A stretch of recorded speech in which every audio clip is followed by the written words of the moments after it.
Hey everybody, this is Talkative Carl back again for another X-Men spoiler review, comic spoiler review. I just wrapped up covering Rogue. Now I want to cover Storm. And I had to find one with the classic white outfit because the 90s. Uh, personally,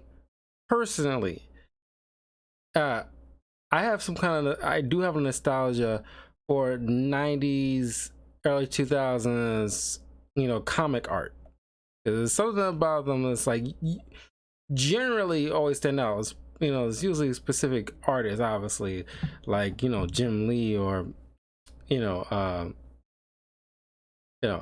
there's a couple of others. I'm blanking on their names right now. Uh, but you know, you know, every now and again in the modern day there's always good artists still, so it's not always about that stuff. Every once in a while you enjoy some new twist on art that might be to your liking, might not. This, however, because I already covered like a fair amount of like solo X-Men comics to review, which if you haven't checked out my other X-Men solo comics that I reviewed on, follow me in the links in the description below, like youtube.com/talkativecarl. I covered Cyclops, Jean Grey, Beast, Rogue, Wolverine, Gambit, and I'd say like Gambit is probably like my tippy top favorite so far right now in terms of the solo X-Men stuff. Oh, and I covered Jubilee as well. Uh, and Gambit's the best. Then Jean Grey, Cyclops would be like easily the third. Everything else, well, I like it comes down to like, as you go further down the list, there's like the writing is, substantial. Then it gets like progressively worse because like, you know, the writing's, starting to get like a little rough and the art is getting rougher. I didn't care much with the art with Jubilee, but I think the writing was still pretty solid, especially with covering like teenage slice of life kind of stuff. But that when I covered the Beast, I'm like, God, this is not. I didn't care for much with the way the art looked. It's not god awful, but it's like it was only 3 issues, so you can tell like people would really kind of like want to rush and get this done. It's like maybe back in the day people really didn't care much about writing about Beast. But this one here takes the cake. uh uh the writing is kind of piss poor. The art is kind of grotesque in my opinion. I've seen worse art, but as of right now, this is like, wow, this is like, not that I can't look at it, but it's just like, wow, it's just like y'all was satisfied with this and y'all didn't want to go over like a another take on it or something, or y'all rush through it. But I thought like, okay, it kind of behooves me to go through her first limited issue run, like most of the ones I did already. So in case you are not familiar, oh, and the comic is written by Warren Ellis, art by Terry Dodson and Carl Kiesel. But of course you're already familiar with Storm's powers, Aurora Monroe, being able to control the weather. And it's not just the weather on Earth, it's also any weather on any other planet that has like climates and what have you. She's an Omega level mutant, but she has like a fear of claustrophobia. Her her emotions are very tied to the weather. So if she's like, there's one time when like Wolverine died, she was so distraught that, you know, the X-Men had to take her off the planet because she was going to possibly like cause like, dangerous climate effects that will harm everybody on the planet. So can't have that. Uh,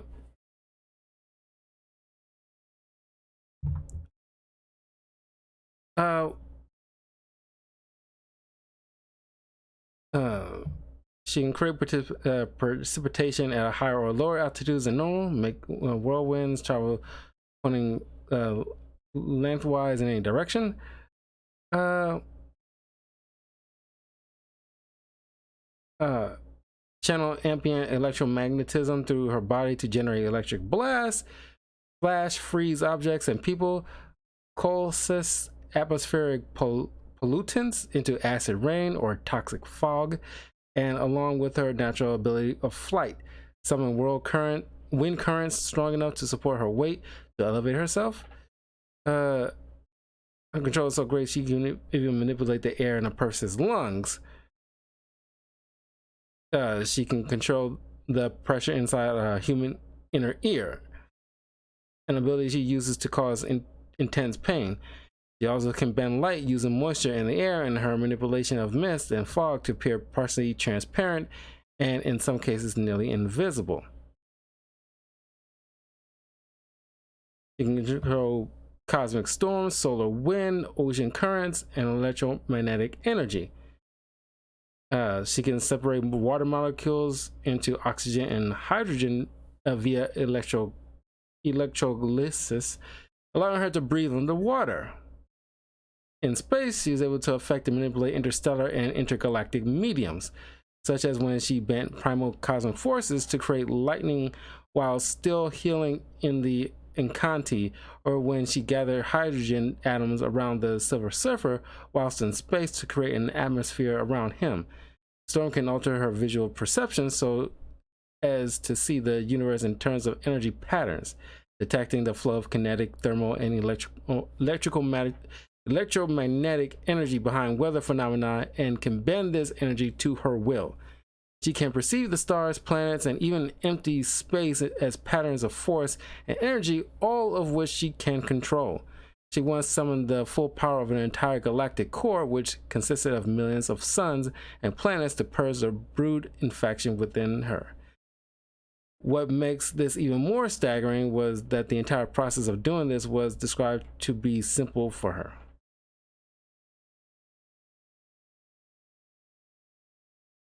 So yeah, I mean, she is like, she had like a very, Earth link. It's like a bomb with like the primal force of the Earth biosphere. Thermal variance, body counteracts extremes of temperature, internally increasing or decreasing her temperature, in contrast to its external environment to an unknown degree. In the Antarctic, while trying to alter the blizzards raging over its entirety, she nearly fried her own system. So when it's hot outside, she can make herself internally cool, and vice versa. Energy vision. With a blink, Storm can see the physical world around her as energy, including the human body's nervous system, which is in turn allows her to counter all but the fastest attack. Magical potential. Storm's ancestry supports the use of magic and witchcraft. Many of her ancestors were sorceresses and priestesses. That's why many people in Africa consider her as like a goddess when she was growing up. So that's a little bit of Storm's abilities, because this woman is like a freaking god, in her own right. That because when I was covering the 90s Spider-Man TV show, when Spider-Man recruited Storm in their fight with the Secret Wars arc, he went through the list on the computer of different members of the X-Men that, since he worked with them a couple of times, he needed somebody he felt like can go probably more than likely toe to toe with the Beyonder. And of course, he immediately thought of Storm, which, given her criteria of her powers, being an Omega level mutant, it's fair to say she can probably put like a fair bit of fight. Now, keep in mind, this is way back in the 90s. You know, I'm reading stats that's present day that she developed over time. Peak Storm. You know, I'd say by, back in the 90s, she probably didn't have like at least a third of these things. Anyway, Storm, in this particular adventure about her, is reeling from events not totally familiar with, because like, if you watch my spoiler review on the season 1 of 90s X-Men, she, was, for a time ruled over the Morlocks after she challenged and defeated Callisto, who was the previous ruler of the Morlocks. But and there was always been like a animosity and rivalry between the two. But there was like a situation where Marrow, another Morlock member, had a explosive device tied to her heart, and it will explode and cause like a mass murder. And Storm had to, take out her own heart and effectively killing her just to, stop this massive terrorist attack, essentially, by this Gene Nation made up of a bunch of Morlocks who wants to rebel against the upper worlders while they are underworlders, pretty much living in sewer systems.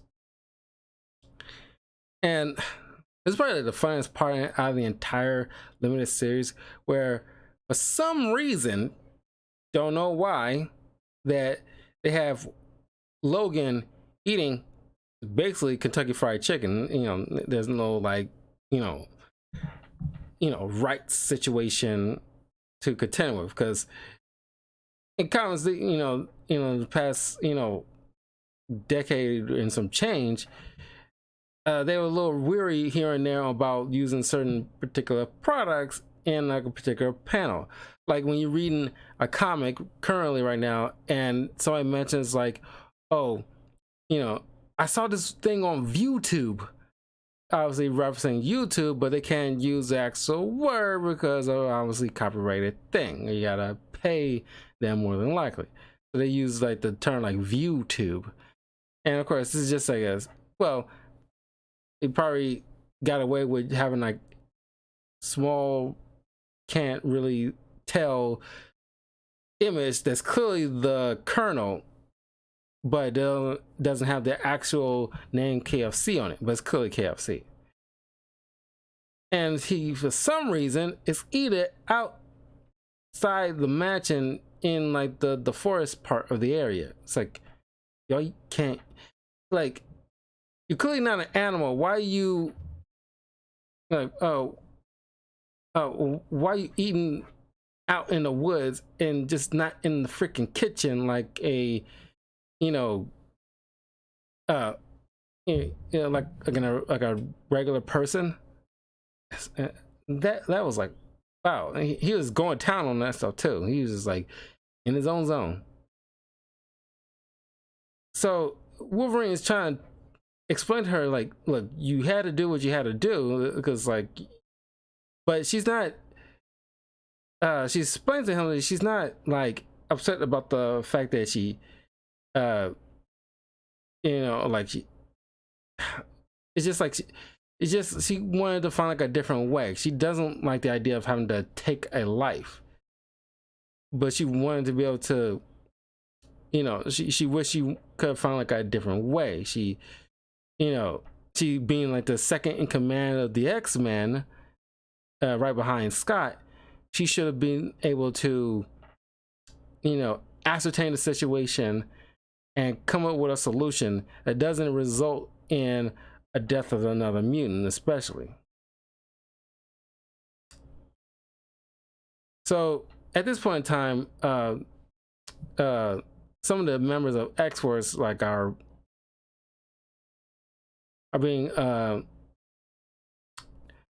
are shacking up in the X mansion, and you see a fair bit of Cable here, and he is letting her know, like, yeah, like, I've been in war, I've seen my fair share of death, and it essentially comes with the territory, you know, for being a leader. Sometimes you probably have to do some ugly stuff, so either the others don't have to do it, or they can have a clean conscience.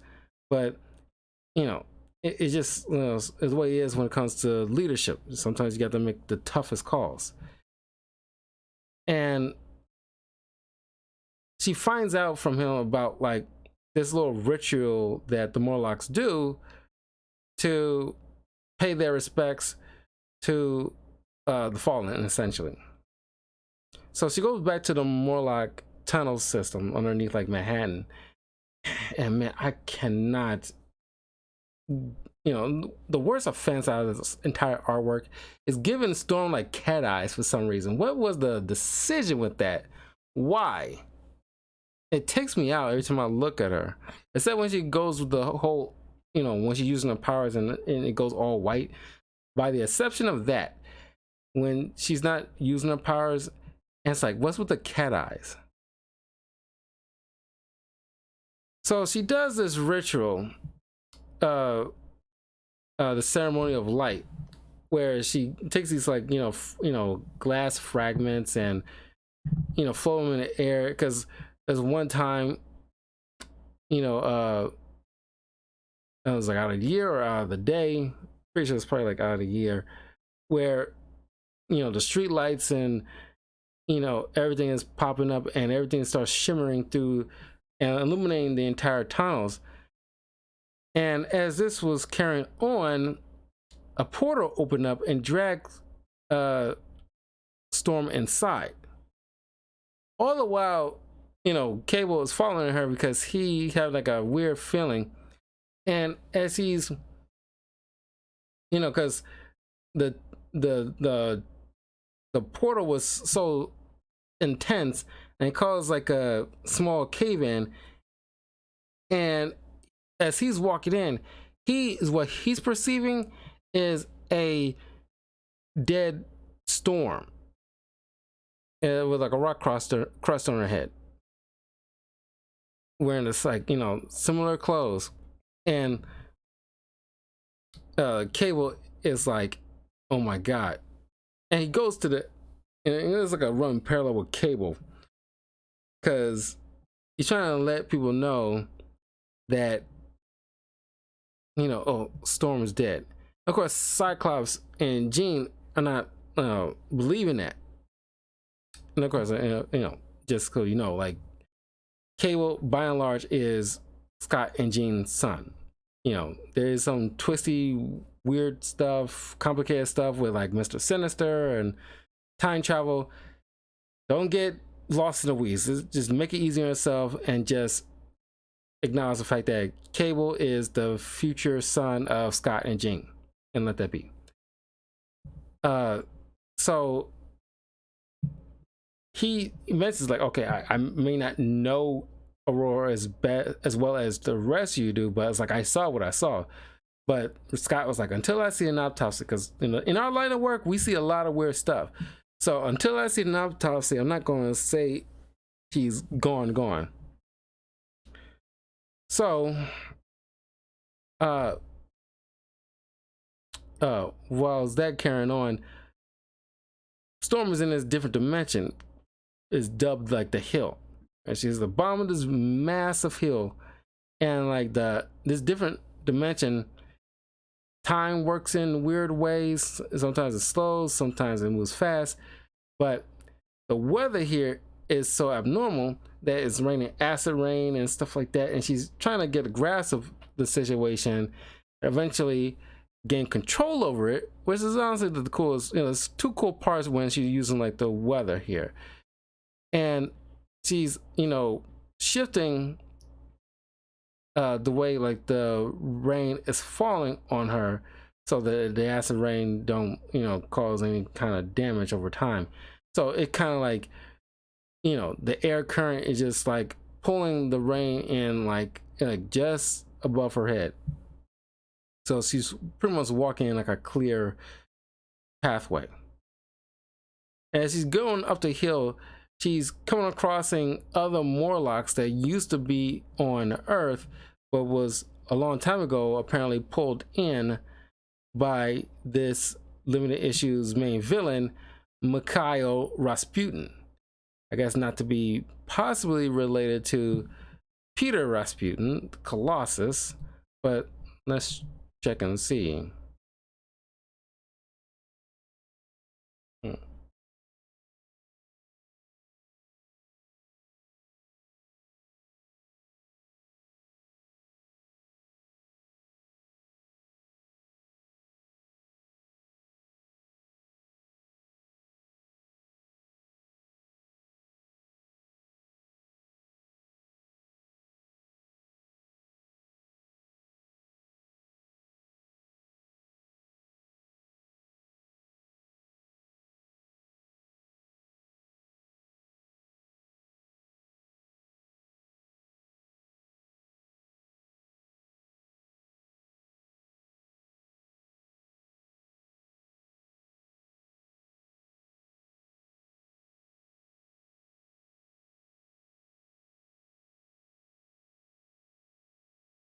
One.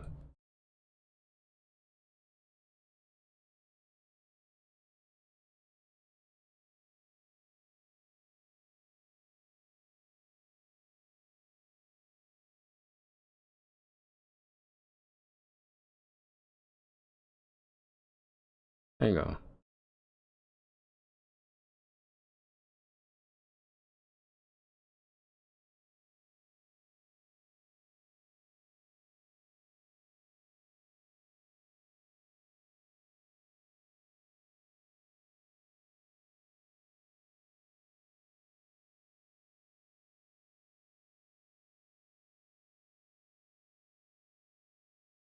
Okay, let's see.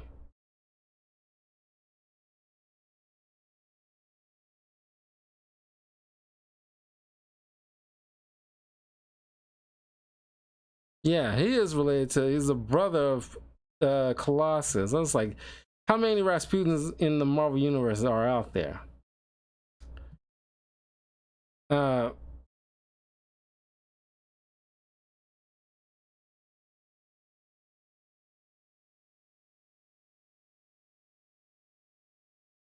yeah, he has the power to make teleportation portals and uh fire energy blasts. Uh, so yeah, so he's an alpha level mutant. So, um, this guy a long time ago through some machinations to set up some kind of another war on the planet and mostly against humans. He pretty much set up this weird Darwinism, twisted version of Darwinism I've seen, where there's levels to this hill and he's at the tippy top, and the lowest level, as they're going up to the hill and get to the next level of residents there, they have to fight each other more than likely to the death, and then they have to continue, and the winners have to continue up the hill and do the next level. I think they might be just either 3 or 4 levels, and it's been carrying on for quite some time, and it's like constantly people trying to get up that hill. But get up that hill is a chance that Rasputin will put you in part of his inner circle. The survival of the fittest. Only the strong and the most ruthless get to be by his side, kind of situation. And among these people is Callisto, who thought long dead. So Storm doesn't really take notice. She's flying over everything, not trying to be entangled in that mess. Thank goodness she can fly. But these Morlocks are mutants too. Why is it none of them can fly? It's like at least, let's say, like 40 of these guys at the most, maybe. You know, depending on how many end up killing each other, it kind of diminishes quite a bit. But not one of them knows how to fly. The odds gotta be in like at least the 2%, bare minimum. So she flies over here, gets to the top, but she gets assaulted by, you know, before she gets to the top, she gets, at first she's trying to, you know, talk with these Morlock people, not realizing they're in like a state of fight or flight. She gets attacked, and then just like immediate rage kicks in, and because of this weird atmosphere from this different dimension, her lightning just glows a bright blood red, and it's like awesome looking. And she starts, like, you know, attacking and again, you know, asking about some answers, and she knows about the whole, you know, hills and the rules.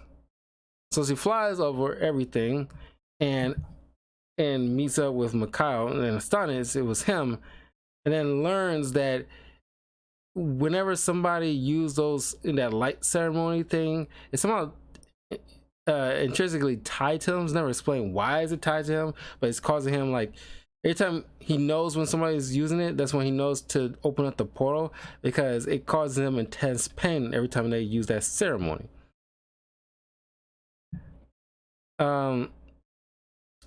While this is going on, Gene is explaining to Cable about, like, because he doesn't know anything about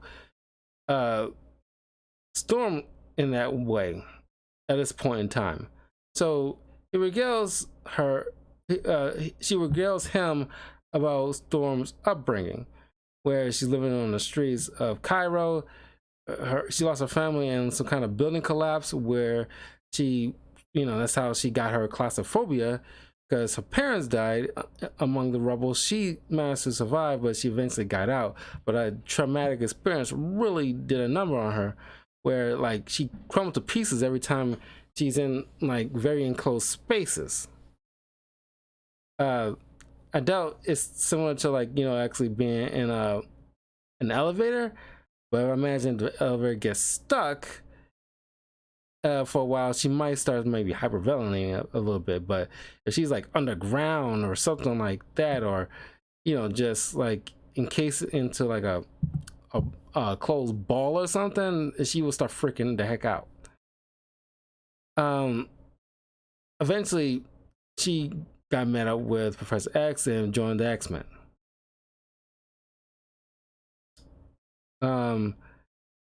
So it gives, you know, Cable some insight on how hard Aurora got and how not too different she was from him. So going back to the hill dimension, you know, Rasputin just like showing off his grandiosity and his, like, you know, bow to the winds of my majesty. But he ends up bowing to her because he's considered himself like the father of the Morlocks and this supposed kingdom of his, while he really needed a mother's touch. So he chose Storm to be their mother. Of course, Storm isn't having, like, I'm not being anybody's mother. Yeah, you're mine. But this guy is like a piece of work, and it's like, it's never explained why, because he kicked, when one guy manages to get to the top, there's a short dialogue between the two, and it's not like he was saying anything crazy. You know, he was just saying, like, you know, just thank you. And, you know, Rasputin just kicks him off the cliff and causes him to fall back down. not to worry, because he explains to Rogue that because time moves so differently, wounds tend to heal fast. You can't die here except by natural causes of old aging. But for some reason, it's never explained as to why this guy wasn't worthy to, stay on the top, because he scratched and climbed his way to the top. It's like a reverse Kung Fu Panda, and he never really explains, like, the reasons, like, did he not, maybe he didn't have like the look. He looks had like more appreciative, and he still had hope in his eyes, and he's like, I need to break you kind of situation, like Bane, like I need to break you kind of situation, and you still got hope in your eyes. Maybe is that, but like I said, they never really fully clarified why, because there you'll see like like a group of people of underlings is like Warriors 3 type of people, and they managed to stay. Why? Is it because they shown to have more ruthlessness in their eyes than he did? I'm not sure. But Aurora is explaining to him, like, I'm not going to be these mothers, these people. You're going to take me home. All the while they're talking, Callisto is making her way at the top, and as she's making it, more stuff between Storm and Rasputin's carrying on, and he introduces her to the stupidest looking and named sub bosses I ever seen in comic book. They got the most basic as hell names: Pain, Show, Loss.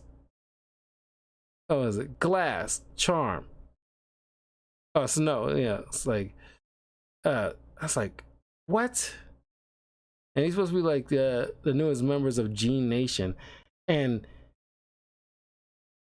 God, maybe two of them, well, three of them look, pretty decent, but two of them like kind of suck. It's like it's probably, I want to say it's lazy design, but I wouldn't say it's lazy design. Honestly, these are cheap knockoff action figures from the dollar bin,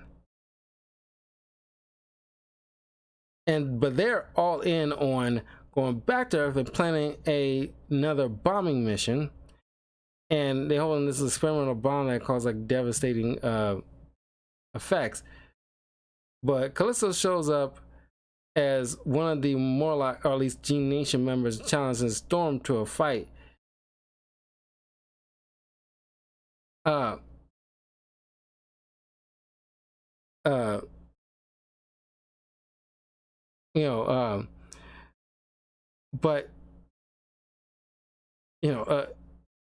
Storm has this guy by the neck with a blade and demanding him open up the portal, but these Gene Nation guys are just ready to cause him havoc. They just want to watch the world burn kind of situation. That's what they were created by this guy to do, and essentially, not like in a lab, but just like by a force of nature kind of situation, to hone them into just hardened to any emotion or empathy. But Rasputin ends up opening up the portal right as Cable is like doing his little ritual to like pray for Aurora. But Storm convinces Rasputin to open up a portal covering the entire hillside so all the Morlocks can come back home, because they shouldn't be trapped here. So thanks to the team up with Cable, they managed to whisk away this bomb, causing it to explode safely in the air and take down the G Nation guys. But Rasputin slips away, with leaving Storm with one final line about, my master's not gonna be too pleased with me. And Storm's left wondering, like, who's this guy's master? Callisto tried to take on Storm again with a battle rifle, but Storm just electrocutes it, have it blows up in her face, causing like scarring. And Kate was like surprised that she did that, given the fact that how she was a while back. And she mentions how like I don't essentially I don't need to kill anybody to make a point. I've been trying, I try to be friends with this woman. I try to like understand her. I try every diplomatic way possible, but for somebody like Callisto, she needs like a particular like sorry, something flew in my eye. She needs like a particular physical teaching aid, to just to like try to settle down, take a step back, be humble.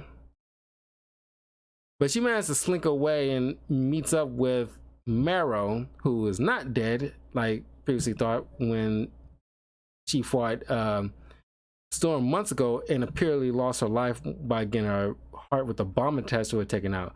But she has an extra heart, because of course she does. And I don't like the look of Marrow in this, because Marrow looks like a normal woman with bone protrusions coming out of her. And this is just some pink gobbledygook. It's not Marrow. It's god awful. Because look at this. Look at this crap. That is not Marrow. Y'all look it up, what Marrow looks like. It's just like a redhead, normal looking chick with just bone protrusions coming out of her. That is it. That's all you need. It's very simple. And you're trying to make her look like one of those Guardians of the Galaxy aliens. Or like, she what she looks like? She looks like the Collector's former pink assistant before she, touched the Power Stone and, offed herself.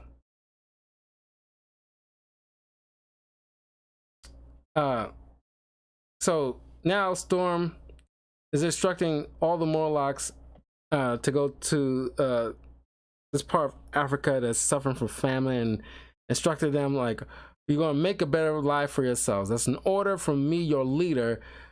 Help out who you can, farm, cultivate, build something for yourself. I will check up on you every now and again. Do not disappoint me. And this little image on the, right here is probably the best looking image, aside from like, the one where like you see like Storm using like red lightning. Those are probably like two best looking arts I've seen out of this entire limited series. But I was like, usually you see just her with cat eyes for some reason. So you then learn that Rasputin was taking orders from Beast, not the Hank McCoy that we know. This is Dark Beast. This is like an alternate version of Beast from a different universe, I think, that is just evil. At least how I think that's how it went. So that was the secret boss. Dun dun dun. And of course, it ends with Storm with a new outfit, another iconic. She has like very iconic outfits over the years. We all love the white 90s version, probably the most, but the current one's probably like a huge standout right now. But everybody got their favorite, but honestly, like, those two really stand out, right? And this one looks pretty good too. But yeah, that was Storm. Not exactly like a